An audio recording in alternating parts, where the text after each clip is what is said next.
Happy Halloween, guys. Alex with Bay Cities Construction here. Hey, hope you guys are doing well. Today we've got a really cool show. We're going to be talking about soft-story retrofit costs. You guys have been asking a lot of questions. We've been to a few trade shows and everybody wants to know what a soft-story retrofit is going to cost. But we're going to be talking about it in a case study format, okay? So we're going to take an example of a project that a potential customer sent to us, and we're going to walk you through the process of how we got them an initial design set up and what the methodology was for the repair, and then ultimately what it costs. So hey guys, stay tuned. We're going to get started with the show.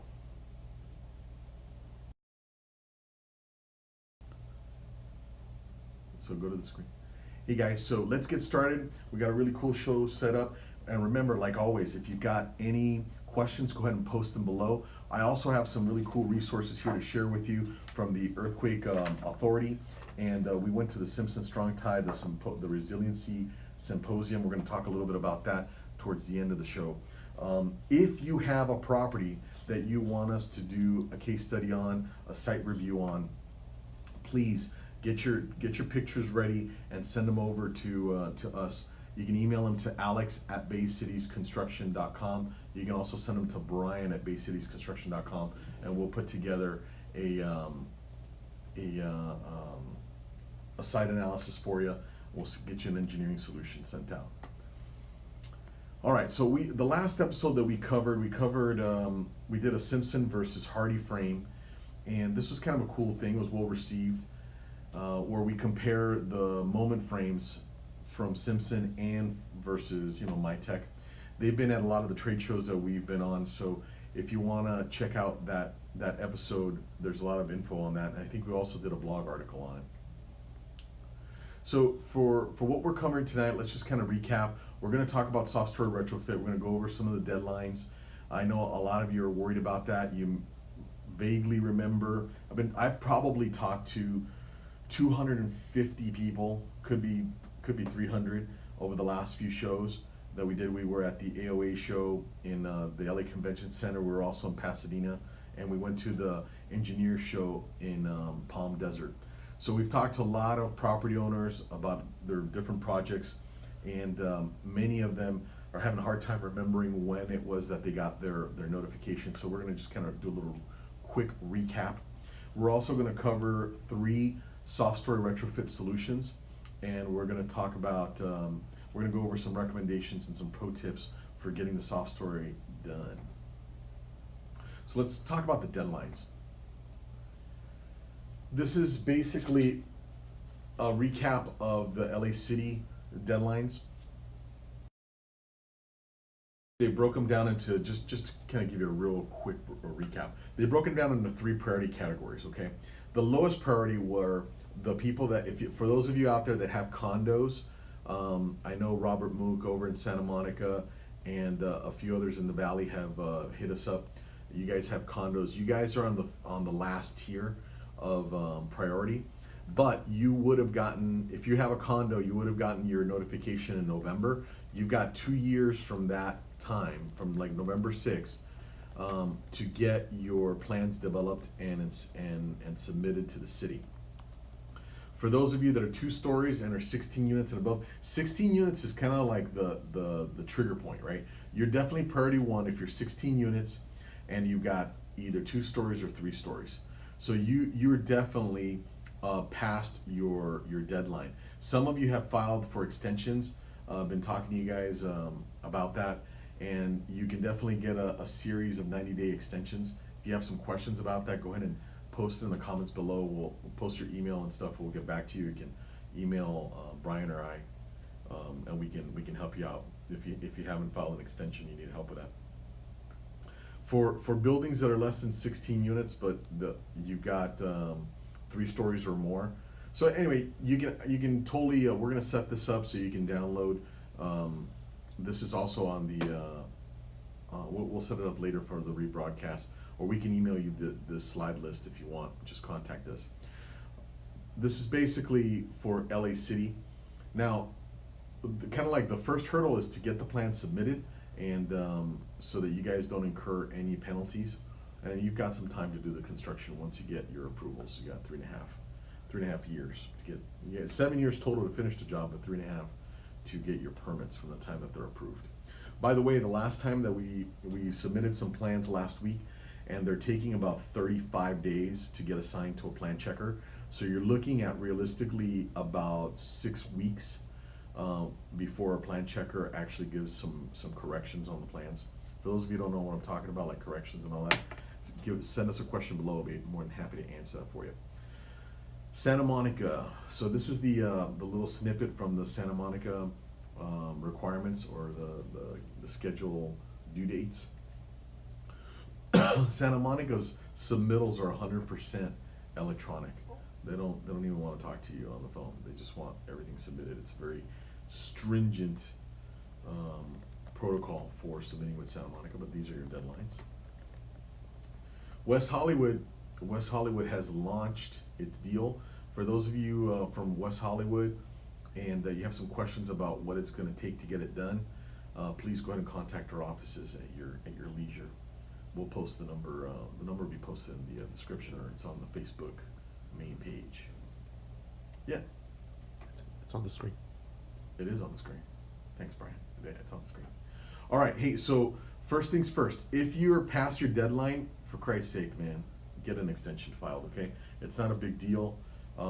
Relatively easy to do. If you need help getting that done, we'll be more than happy to help you out with that.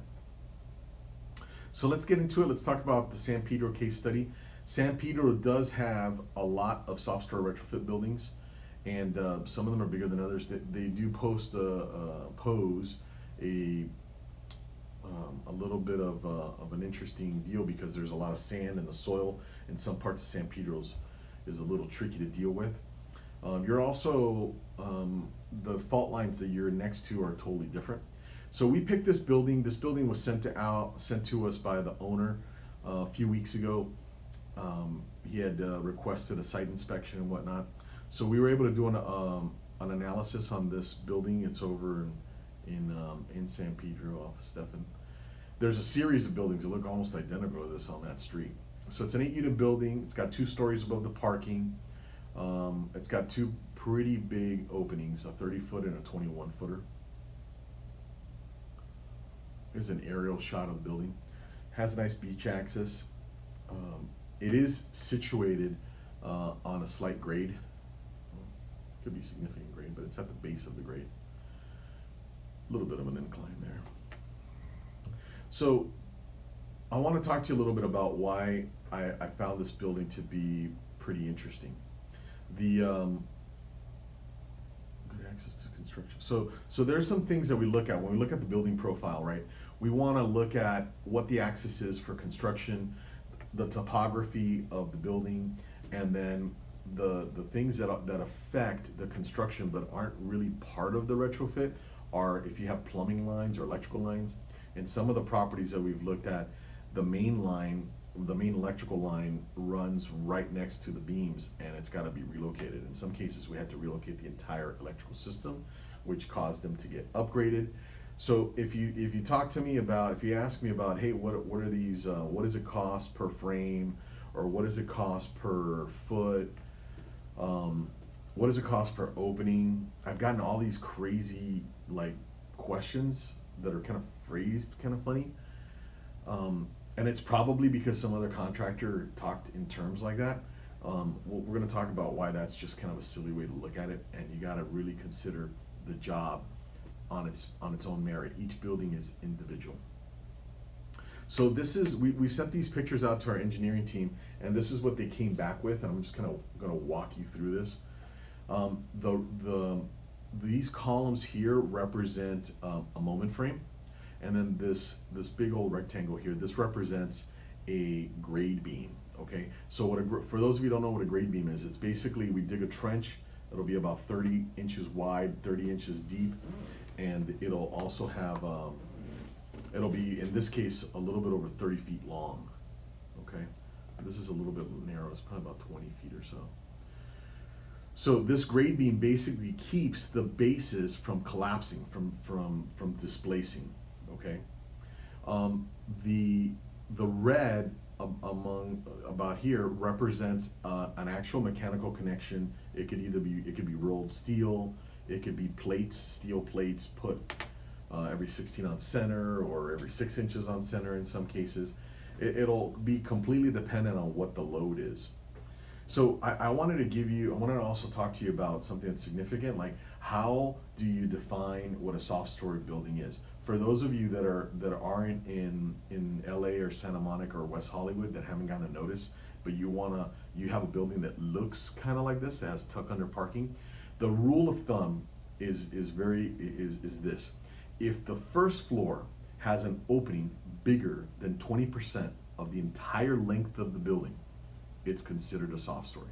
So, for example, if your building's 100 feet long and the tuck under parking, the total opening is over 20 feet, let's say it's 30 feet, it's considered soft. If it's only 10 feet, it's not considered soft.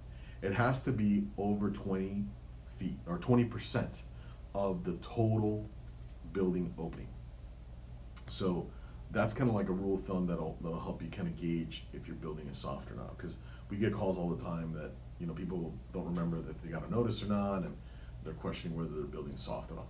All right, so in this case, you got 2 moment frames, and you got 2 grade beams, and a bunch of structural connections. That's the soft story retrofit repair. Okay, that'll fix the lateral forces. Now we're going to talk about why it is a silly thing to say, hey, it's going to be $25,000 a frame or $50,000 a frame or some other crazy stuff. And when they're talking about a frame, they're talking about this, a moment frame. Okay, there's a bunch of different moment frames you can get. You can get a welded moment frame, you can get a prefabricated frame from MyTech, you can get a prefabricated frame from Simpson, you can get a special moment frame from Simpson, which is a different type of moment frame. It's kind of like their premier series. Those are all at different price points, okay? So that in itself kind of blows out that per frame cost. The welded frames are cheaper if you buy the welded frame, but it adds time to construction and it affects construction in another way. So those are all things to consider. Well, for you to understand that you don't want to look at this as a per frame cost. By the way, this frame here is half the size of that frame, right? It's literally half the size, okay? So you could have frames that are even bigger than this. I've seen frames that are the length of 3 parking stalls. Okay, those frames, they're expensive. The frame cost itself is could be even $22,000. Okay, the delivery cost on a frame like that is about $600. So don't be lured into this kind of oversimplified cost. Okay, gotta look at the building, gotta look in deep, and have an understanding of what it's going to take to do the construction. Something like this is what we use as a tool to be able to come up with a price. We came up with a price for this project, but this isn't an exact price because we don't have approved plans yet. So it's a way for us to be able to give an educated assessment for the property owner so that they have an understanding of what it's going to cost. I've even had people talk about what does it cost per unit. Like, that has nothing to do with anything. The cost of the construction is 100% based on what is the actual retrofit work that's got to take place. This is an example of a moment frame on its own, and this is a MyTech system. It's got this plate above. It's really cool. Keeps this plate system actually helps cut down the cost of framing because you don't have to do any bracing to keep the top beam from twisting. That plate will do that for you. And I've got a really cool article and video where we compare moment frames. You can check that out if you're curious about that. So the grade beam system, this is like 90% necessary, 99% necessary in all projects. You're gonna have a grade beam. How big, how long, how much steel is in the grade beam? It's hard to say until the engineer does all the calculations and comes up with a design. But you'll know that you're gonna have to have a moment frame, you're gonna have to have a grade beam. Or if you have a moment frame, you're gonna need a grade beam. So in this case, let's start talking about some money. We talked about, and then we're gonna put together a really cool article that kind of will put all the money part in context for you. But when you're looking at demo, you're looking at demoing the stucco, demoing the existing concrete, and then cutting the concrete, demoing the concrete, removing it. You're gonna be doing some excavation. On a job this big, I think this job, the assessment was $8,000 in demo total for the entire deal. And that includes the hauling fees and all that. The concrete has to be recycled. The dirt has to go to composting if it's clean. So these are all, LA City is very strict on how the disposal is handled. So for framing, this is an example of the typical amount of framing you're gonna need. So you're gonna need framing to shore stuff up. You're gonna need to frame the actual structure, and then you're gonna need to do, see like this here is being shored up. These are all kind of the steps that are gonna take place in order to get this done. In the case of this building, the framing costs are about $10K. So moment frames for this deal, the moment frames were about $50,000. That's what and there's gonna be special moment frames, by the way, on the project. For the project in question, the San Pedro project, we're talking about $50K in moment frames. Concrete work, looking at $15,000 in concrete work. You have to understand that some spots are harder than others. Some places you have to pump concrete. Luckily, this place has got access from the street, and it'll be relatively easy to get a concrete truck there. I believe this project, it was more than an entire truck. Truck carries about 10 yards of concrete. I believe this is about a truck and a half of concrete. So here's the hidden cost in this project that you wouldn't have in most projects. The decks that are above the parking garages, they're gonna have to be waterproofed. There's gonna have to be some framing that goes on above the, underneath the decks, and that's gonna affect the waterproofing, which in many cases will trigger a new set of handrails. And you gotta get the handrails engineered, because if you're over, I think it's like 3 feet from the ground, you have to have a structural detail for the handrails.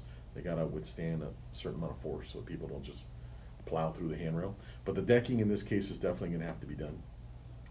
The stucco repair, pretty substantial. There's gonna be some diaphragm framing and a lot of stucco repair. Look, you guys, you do not get a cost per square foot for stucco repair.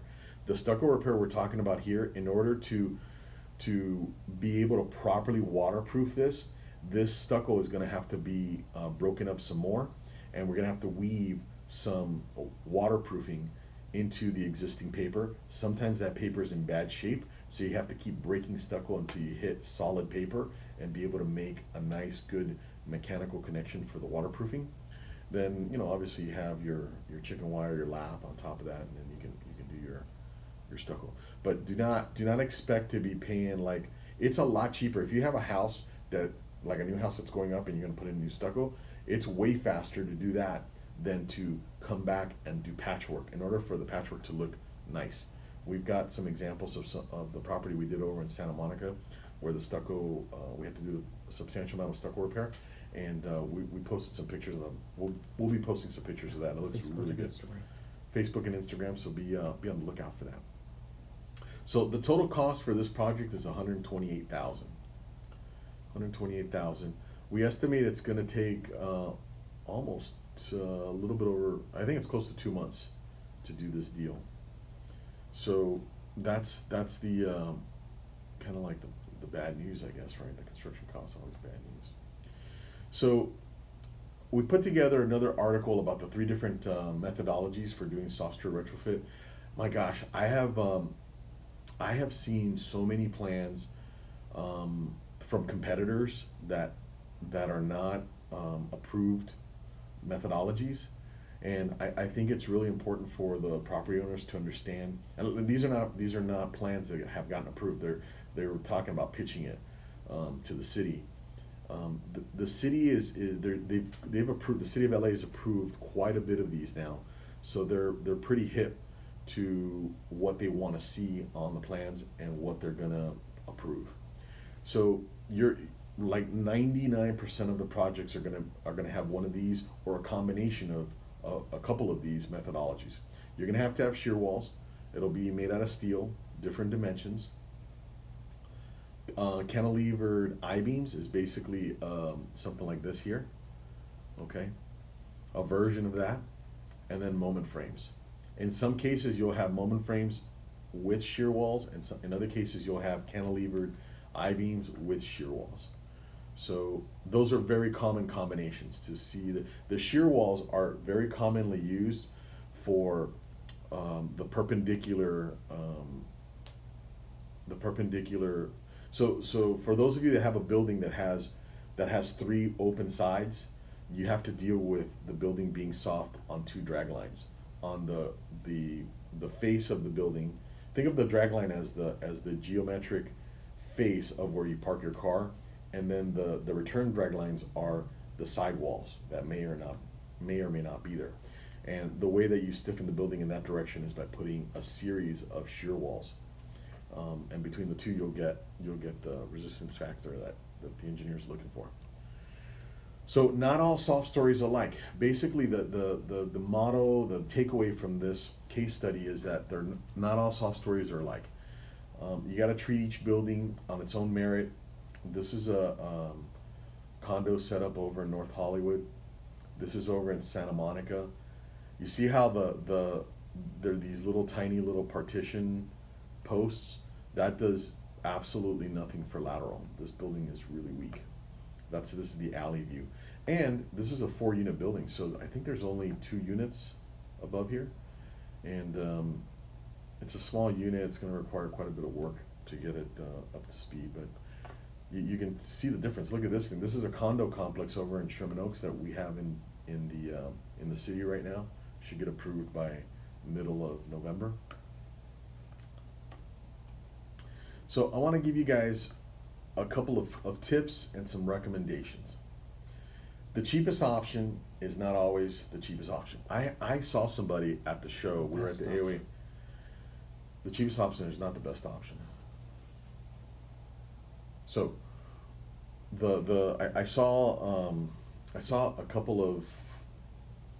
a lot of people over at the AOA show and at the other show in Pasadena, and there was somebody doing the engineering plans for $3,000.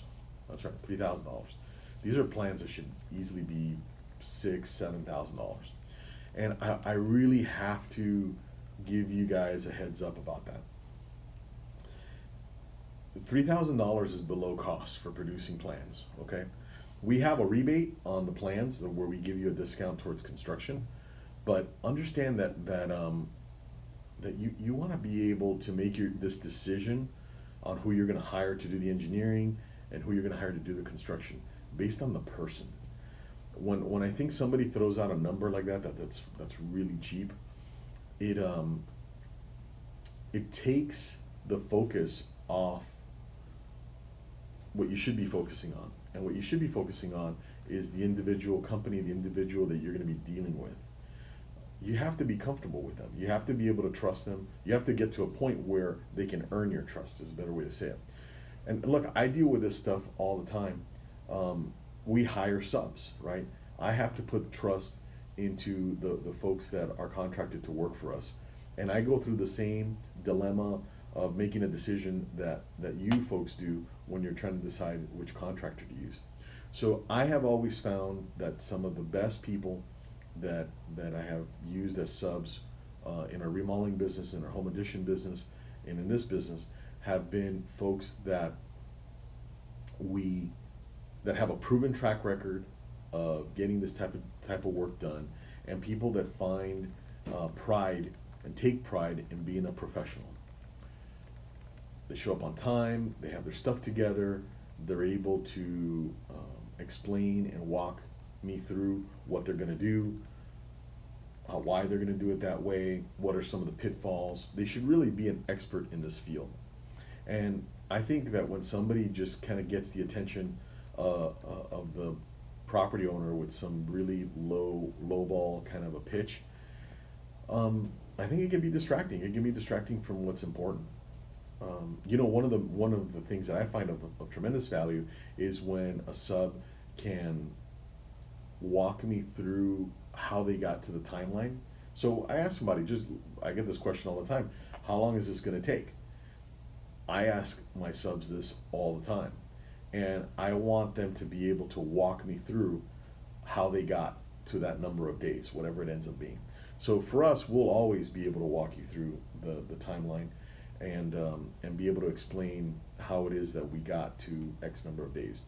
Whether it's 30 days or 60 days or whatever it ends up being. So tip number one: make sure that you're hiring an expert, a professional, somebody that you feel comfortable with on a personal basis. Okay. Then number two: have them walk you through the process of getting this job done, how long it's going to take. They should be able to articulate that with ease, because it should be a matter of just explaining the steps, right? And each building is going to be a little bit different, and you want to see that people put in a little bit of thought behind what it is that they're going to propose to you. So keep that in mind. I think those are two really important things. Look, we have a blog article about how to hire a contractor, and it uses some of the same methodology that I use to hire my subs. So hopefully you'll find that of some value. We're going to post a bunch more case studies on our new website, Soft-Story Retrofit and our last blog article is finding a trustworthy software retrofit contractor. I think that just got posted today, right, Brian? And it helps people avoid. It helps people avoid shady contractors. For sure. We've seen like some crazy stuff at these shows, like some of the other contractors. I think one of the shows there was like 11 or 12 retrofit people there. So look them up. Go on Yelp. Go on the internet. Go look for reviews. You want to be able to feel comfortable that the person you're hiring is going to get your job done and is going to treat you right. So do we have any questions, Brian? We do. We have some questions from some of the most common questions that we get when we talk about self-story retrofits, and we have a couple here from Facebook. Somebody wants to know what's the largest disparity in time between getting your plans approved and construction. So I think they want to know, how long does each step take? Okay, that's a great question. So right now we're running 4 weeks on the actual plan designs, so we can get them submitted on week 5. The city is taking about 6 weeks to come back with some corrections, and that basically means they've had a chance to look at them. They have some questions. They write all these questions in red. There's a bunch of different departments that look at it, not only the software engineers, but there's Public Works and a couple of the other guys. Planning, somebody from planning looks at it. They just want to make sure that you're not losing any spaces. Now, I have had this year 2 projects that were very challenged. One of the challenge projects to get through the inspection process was a project that had a converted garage into a unit. We tried to get it converted legally. We pushed back. We did a bunch of proposals, different options, and that really delayed the approval. So we finally worked through that. But if you have any units that are anything that's in the building that is non-conforming, that was done illegal addition, illegal weird stuff, I suggest you get yourself prepared to deal with that, be able to rectify the situation, because it's going to cause a lot of problems. If you have a situation where you're blocking a parking stall, that's almost instantaneous pushback from the city. They do not want to see they do not want to see the building lose any parking spaces, okay, as part of the retrofit repair. That's a big problem. So if you have a straight up building, you're not going to lose parking space. You don't have any weird legal additions. You don't have some non-permitted apartments in there. You're looking at probably getting approved within 8 weeks. So 2 months for the approval, 5 weeks to get your plans done. If you guys send me your plans to do an assessment, I'll do an assessment for it to take about 8 days. So I'll be able to give you an idea of engineering. We'll take some pictures of your place, mark them up, and then give you an engineering quote, and we'll also give you a quote for the construction. That's how we handle it here. So the construction, it's a projected cost, obviously, until we get the plans approved, and we can have a clear understanding of what it's going to take. I heard somebody tell a customer that they would sign a contract for construction without the plans getting approved. Guys, that's a really bad idea. They said, oh, well, the property owner was like, well, they would incur all the risk. I'm like, look, you don't want to hire a contractor that's losing money on the job, that's upside down 30 grand on the job. You're not going to get a good result, so don't do that. The only way to know what the true cost of construction is to get the plans approved. I've seen a lot of kind of methodology that's not going to work. Obviously, the markups that we have put together for our customers, it represents about 90% of the methodology that's going to happen. Many times, I don't know about many times, but in some cases, there's going to be some additional work that they require, and then we'll put it in the plans and we'll price it out. But we want to be able to make sure that we get the methodology correct, so that the final price is not very different from the projected price.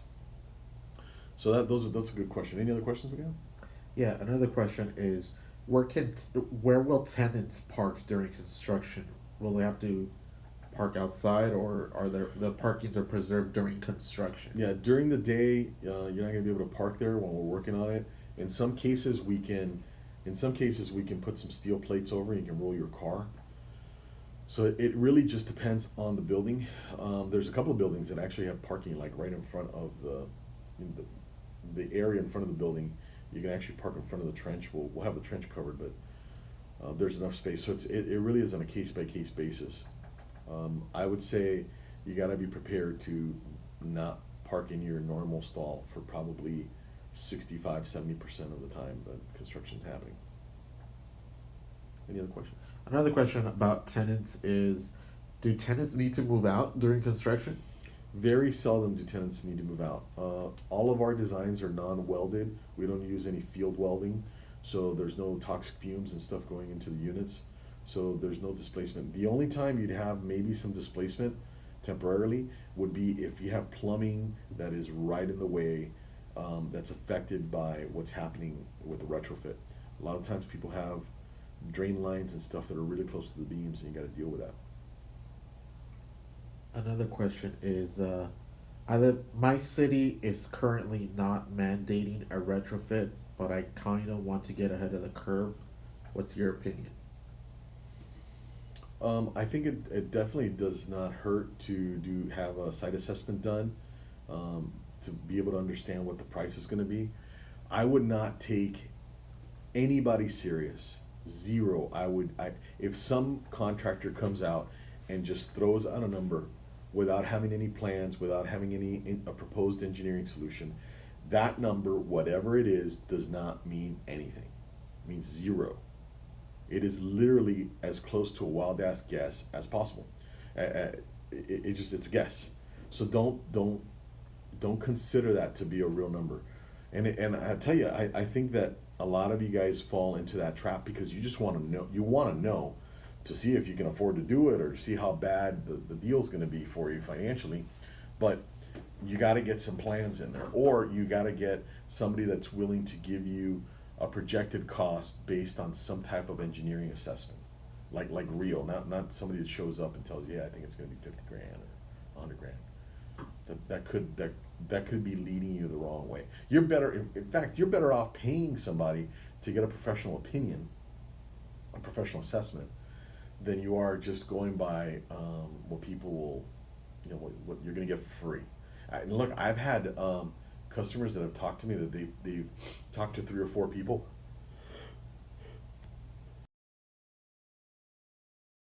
They've talked to 3 or 4 contractors hoping to get some clarity, and the numbers between one contractor and the other, it's like a $70,000 swing. So they don't know which is right. Is it 40 grand? Is it 70 grand? Is it 120 grand? So, I mean, you end up, if you end up doing that, you're almost going to be more confused than if not.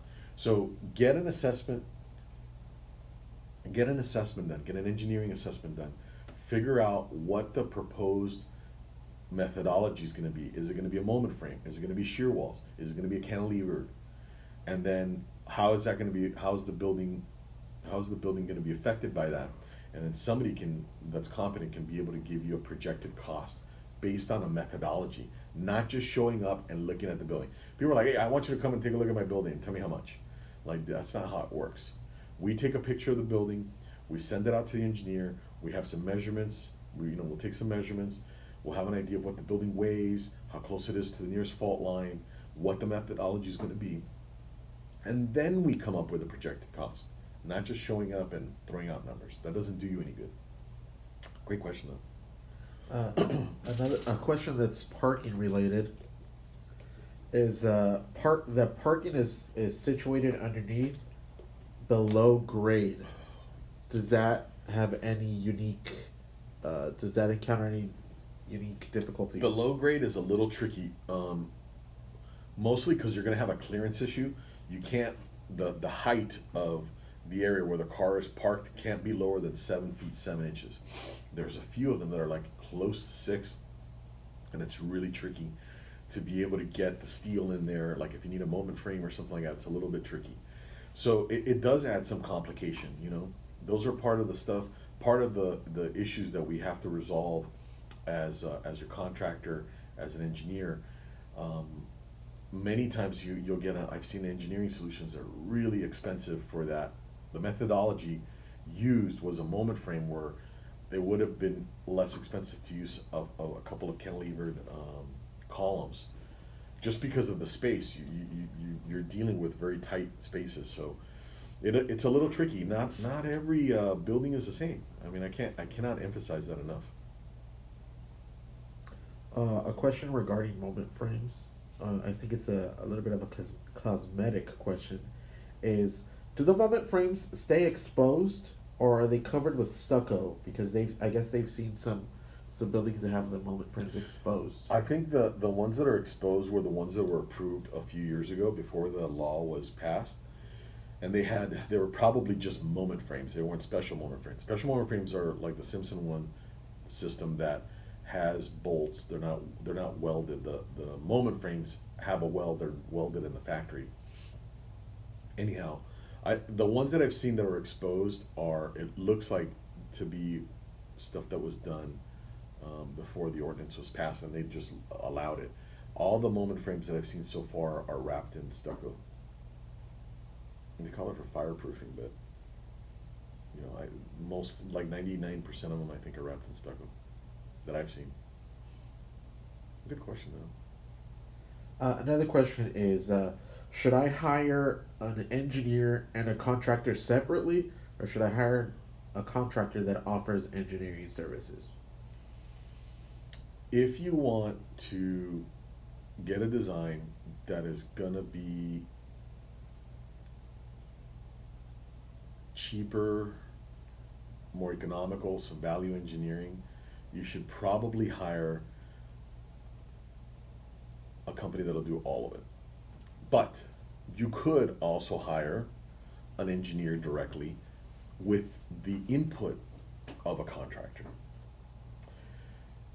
I would say the kind of the cool part about hiring a one-stop shop, a turnkey deal, is that one person is in charge and one person is to blame whether it goes right or wrong.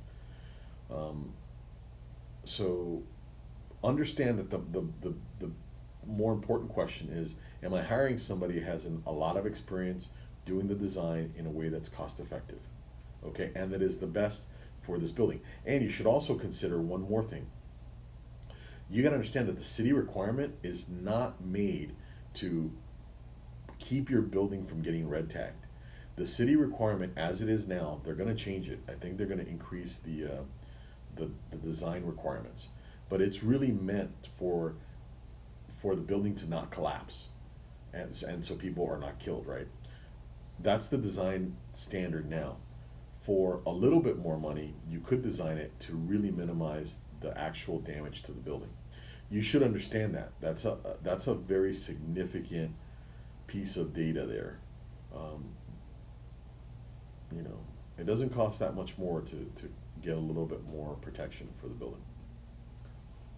What else we got? Actually, one of the questions that we encountered last week at the AOA show here at the LA Convention Center is a homeowner asked if, because we offer engineering services and construction services, they asked if contractors will knowingly give you a low price for engineering plans, and then through the engineering and through the construction make their money back, or essentially pad the construction cost.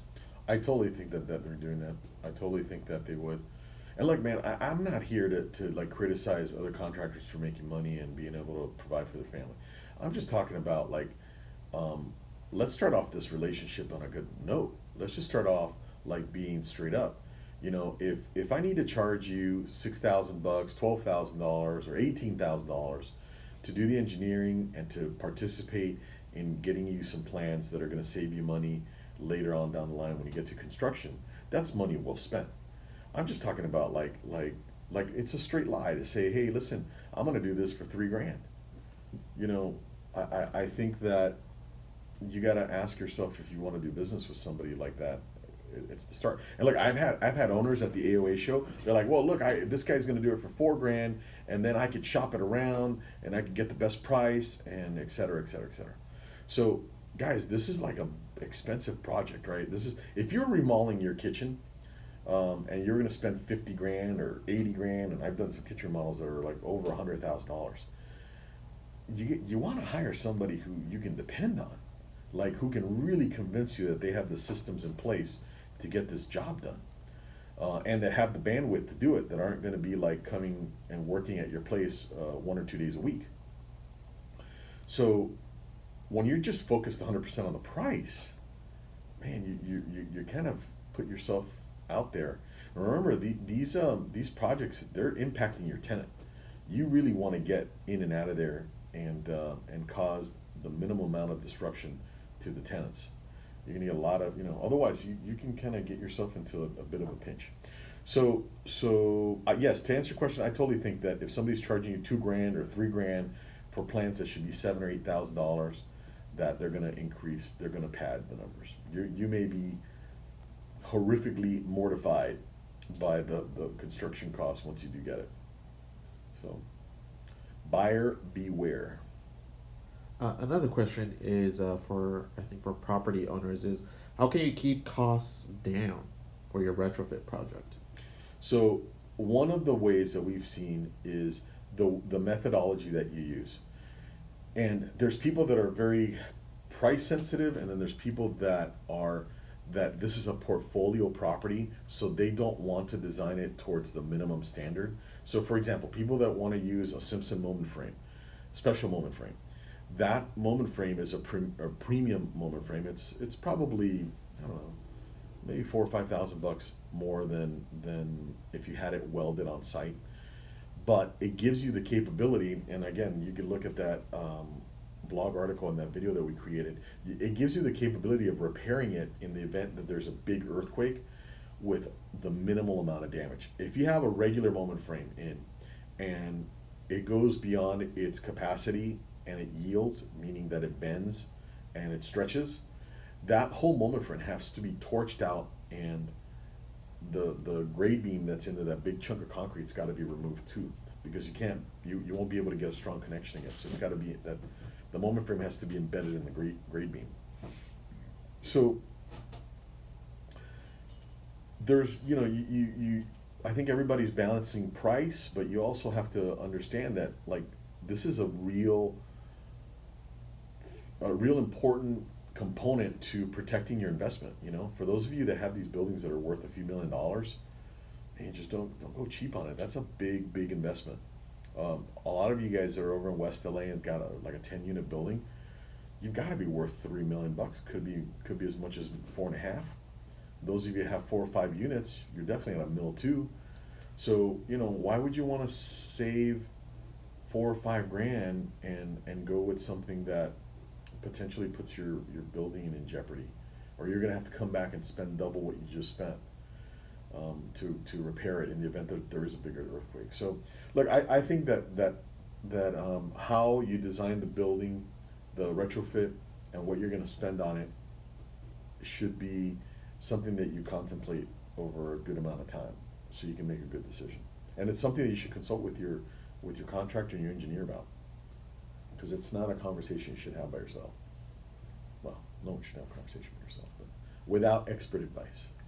One last question is how much should you expect to pay for professional engineering plans? So we did a blog article that kind of broke down the prices into tiers, and it really is meant to be kind of like a buyer's guide.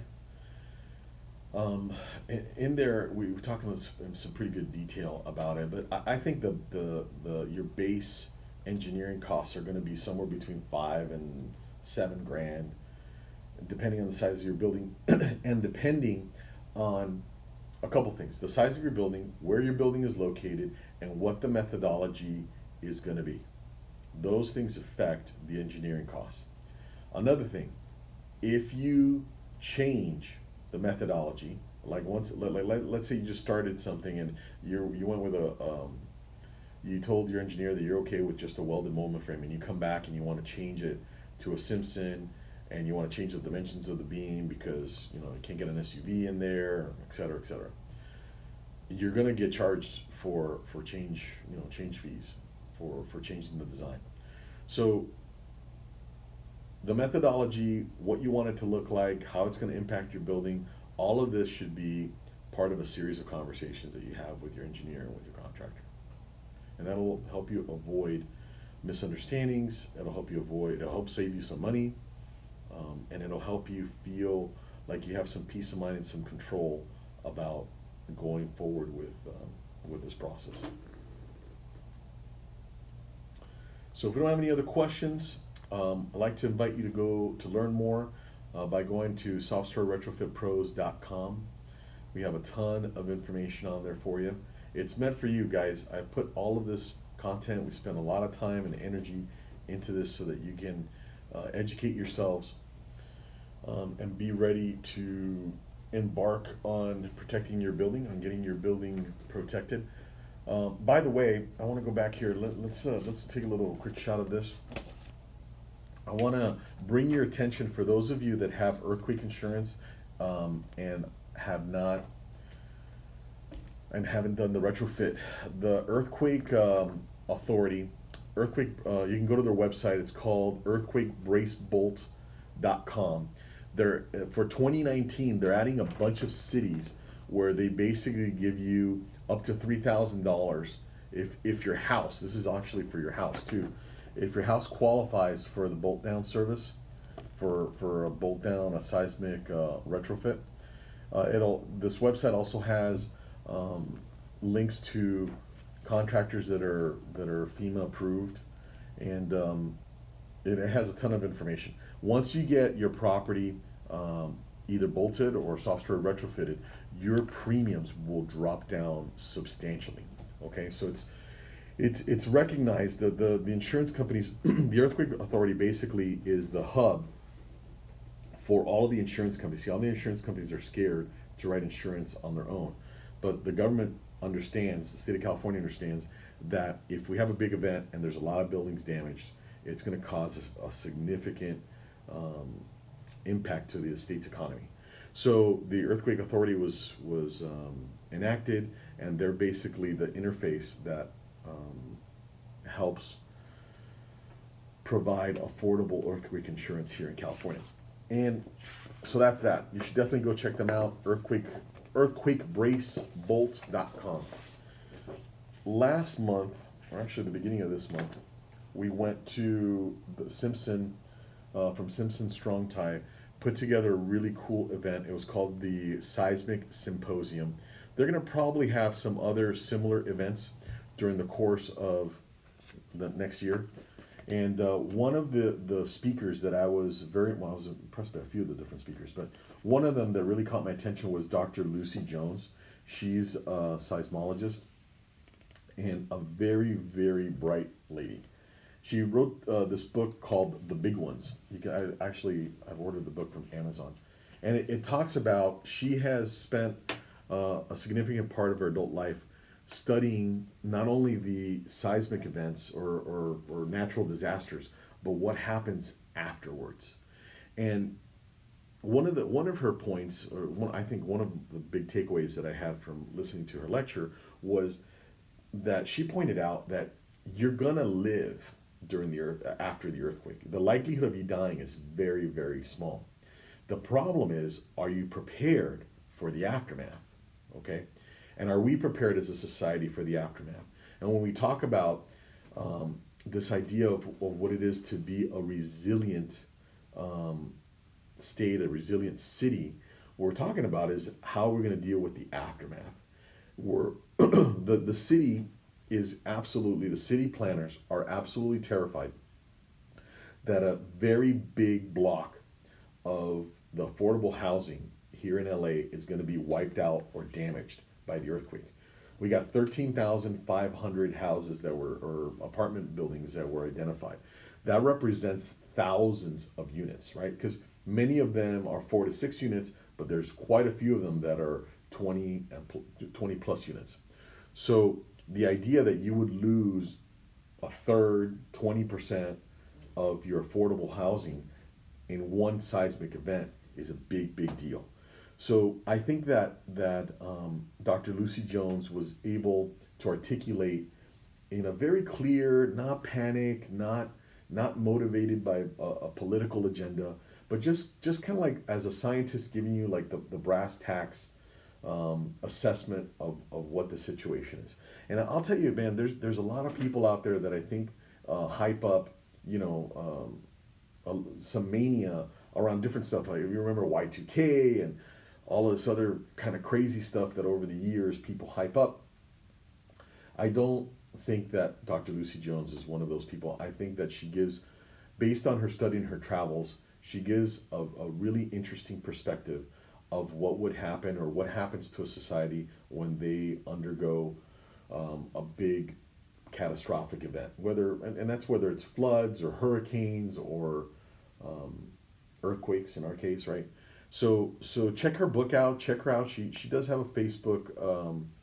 She does have a Facebook page, and there are some lectures of her online. I think I recorded a little bit of her. We haven't posted it yet. We're gonna ask her for permission, and maybe we can repost that because it's pretty cool. I think that you should be exposed to that. Another interesting person that presented was the outgoing president for SEOC, which is the Structural Engineers Association, Jaina Rishaw. Really smart dude, really impressive in his presentation and his understanding about this concept of resiliency. And then I mean, by the way, they had a lot of really good speakers, but my favorite was Karen, the CEO of Simpson Strong-Tie. She is a very impressive individual, and I don't know that I haven't looked at if there's any other YouTube content and stuff with her, but I think that Simpson has made, you could see real clearly that under her leadership, Simpson has made some very significant commitments to the production of these very, and for lack of a better word, premium moment frames.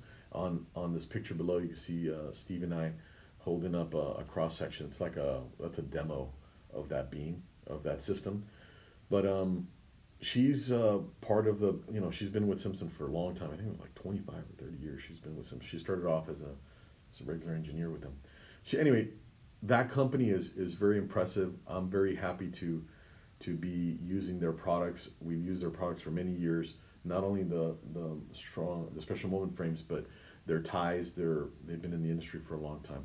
And there's also really good products with MyTech. I'm just happy to talk about Simpson because they were the hosts of this event, and it was an event that they hosted for free for those for folks that want to learn more about the Soft-Story Retrofit, not only what's ongoing now, but what the future holds.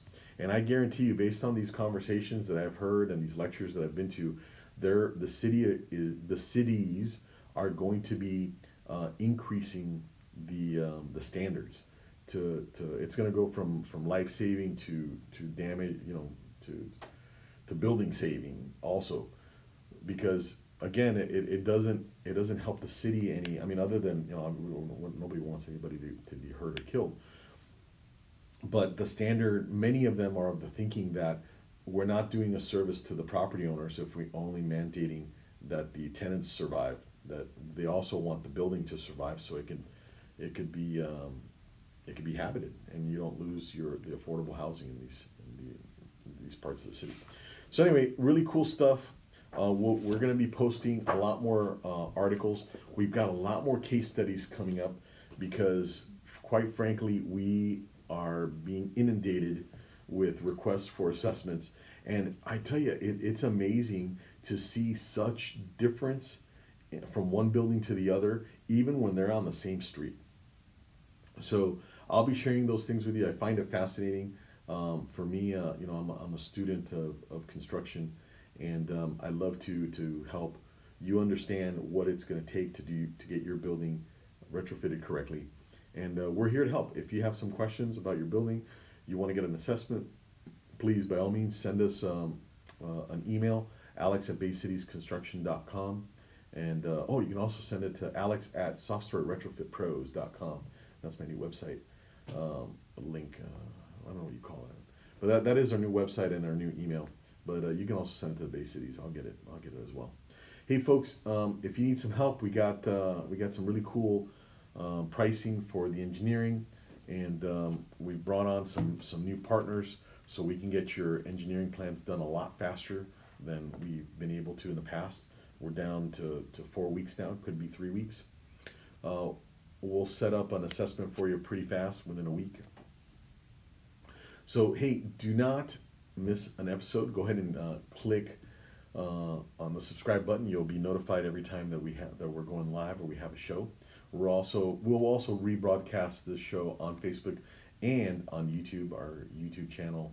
There's a link to that on our website, so you can check that out. If you want to call me, you want to use some old technology and just pick up the phone and call me, you can do that too. Our office number is here, posted here, and look forward to helping you out, answering your questions. We'll be here every week with a new show, and we're more than happy to be of service to you. So folks, until next week, take care, have a happy Halloween, eat lots of candies, and we'll see you soon.